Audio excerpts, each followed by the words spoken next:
नमस्कार सभी को।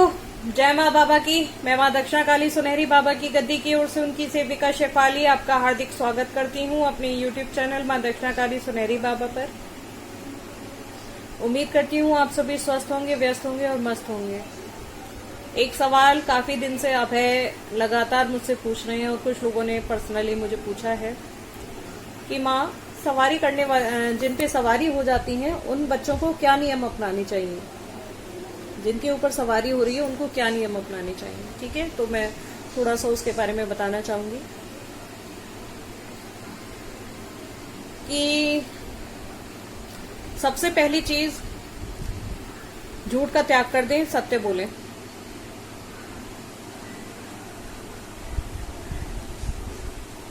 बेईमानी ना करें, किसी को धोखा ना दें, किसी के रुपए ना हड़पें, किसी को किसी प्रकार से फंसाने की चेष्टा ना करें, गलत तरीके से किसी को गिराने की कोशिश ना करें, जलन का भाव छोड़ दें, त्याग का भाव अपने अंदर रखें, अहिंसा को अपनाएं, प्रेम को अपनाएं, सबको प्रेम से देखें, सबके साथ में प्रेम से निभाएं और 100 बार तो किसी को माफ कर दें।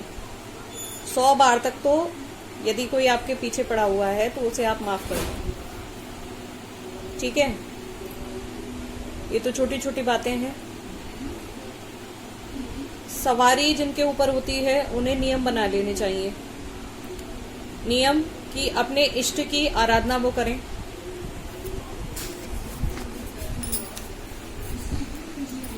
ठीक है, अपने इष्ट की आराधना वो करें और उनकी आराधना में आप नीति नियम बना लीजिएगा कि कोई एक काम मुझे करना ही करना है उनके लिए और ये मैं कभी नहीं छोड़ूंगी या छोड़ूंगा जब तक कि कोई ज्यादा बड़ी मुसीबत ना हो या फिर सूतक और पातक लग जाए तब, या फिर आप अपने शहर में ना हो या किसी कारणवश आपको बाहर जाना पड़ जाए या कोई ऐसी जगह आपको शहर में रहते हुए भी जाना पड़े कि आप समय पर ना वापस आ पाए, तब उस चीज को छोड़ा जा सकता है।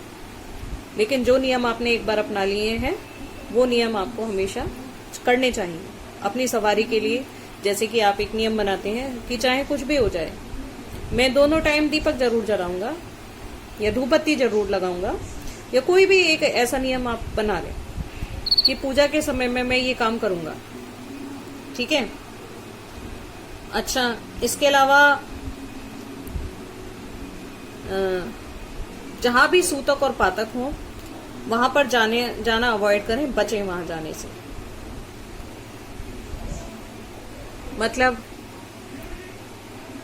जैसे कि सूतक लगे होते हैं तो जो दैव शक्तियां होती हैं ये बड़ी पवित्र होती हैं और ऐसी स्थिति में वहां जाने आने से क्योंकि आपके ऊपर ये सवारी लेती हैं तो उनके अपवित्र होने का दोष हमारे ऊपर लगता है, क्योंकि हमारे अपवित्र शरीर पर फिर वो सवारी लेंगी। ठीक है। इसके अलावा कहीं भी कोई मर जाए, मृत्यु हो जाए किसी की, वहां जाने से बचना चाहिए। और जाना पड़े तो फिर वो मजबूरी है भाई, जाना चाहिए, लेकिन कोई ऐसा समय निश्चित कर लीजिए कि आगे पीछे आप चले जाएं, जहां मृत शरीर पड़ा हो मृतक का, वहां जाने से आप बचें, क्योंकि आप एक जरिया हैं, एक स्रोत हैं, वो आपके माध्यम से उद्धार करवाना चाहेंगे तो डेफिनेटली, चाहे लेडी हो चाहे जेंट्स, वो आपके ऊपर सवार होकर या आपको परेशानी देकर अपना कार्य अवश्य करवाना चाहेंगे, है ना।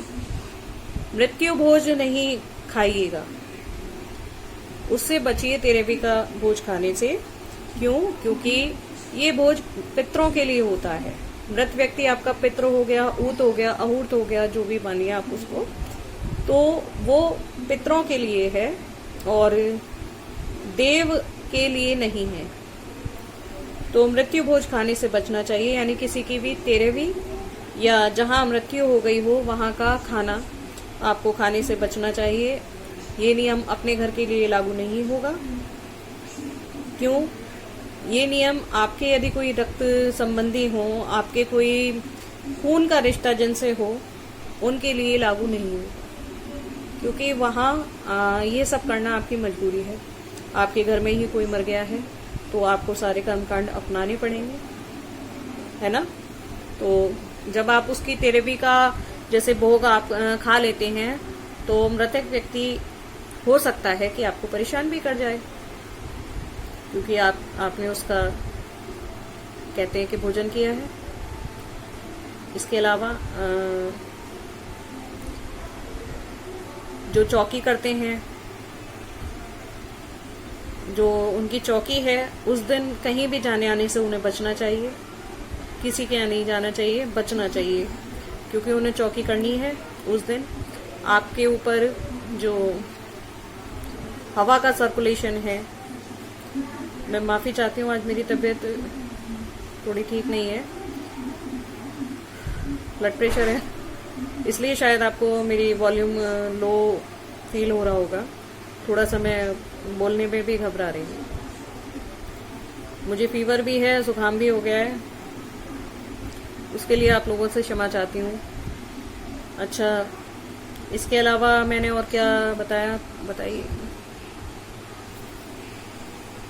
साल में एक बार यदि आपके पास में ही आपके इष्ट हैं, जो स्थान है, वहाँ आप जाके दर्शन करके आइएगा।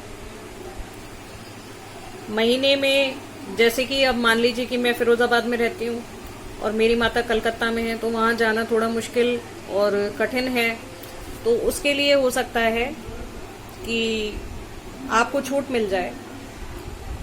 लेकिन दर्शन तो फिर भी मैं माता काली के मंदिर हर हफ्ते करने जाती हूँ, हर हफ्ते भोग लगाने जाती हूँ।